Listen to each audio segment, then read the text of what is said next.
আচ্ছা, ছোটবেলায় আমরা মাছি মারা কেরানির গল্প সবাই শুনেছি। আজকের রেসিপিটা এক্কেবারে সেই রকম, মানে পুরো ঝেপে দিয়েছি। কার থেকে ঝেপেছি না হয় একটু পরেই বললাম। উচ্ছেগুলো ধুয়ে দু প্রান্ত কেটে মাঝখানের বীজগুলো ফেলে দিয়ে ছোট ছোট চৌকো চৌকো করে কেটে নিয়েছি। আলুটাও ঠিক সেইভাবেই চৌকো করে কেটে নিয়েছি। দুটোকেই জল ধোয়া করে একটা কড়াইয়ের মধ্যে সর্ষের তেল গরম করে উচ্ছেগুলো ছেড়ে দিয়ে নুন আর হলুদ দিয়ে গ্যাসের আঁচটাকে একদম কম করে দিয়ে ঢাকা দিয়ে দিয়ে এটাকে সেদ্ধ মতন করে নিচ্ছি।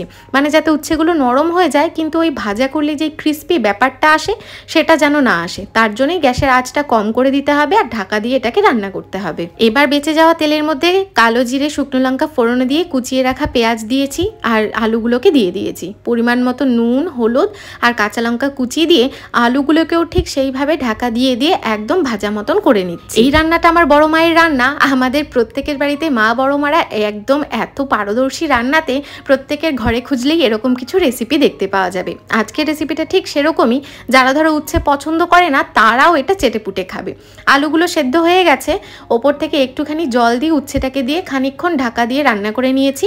তারপর তেলের তেল আর খানিকটা আম দিয়ে ভালো করে মিক্স করে ঢাকা দিয়ে নামিয়ে নিয়েছি। ব্যাস, গরম ভাতে যদি এটা একবার পাওয়া যায় মাছ মাংসর দিকেও ফিরে তাকাতে ইচ্ছে করবে না।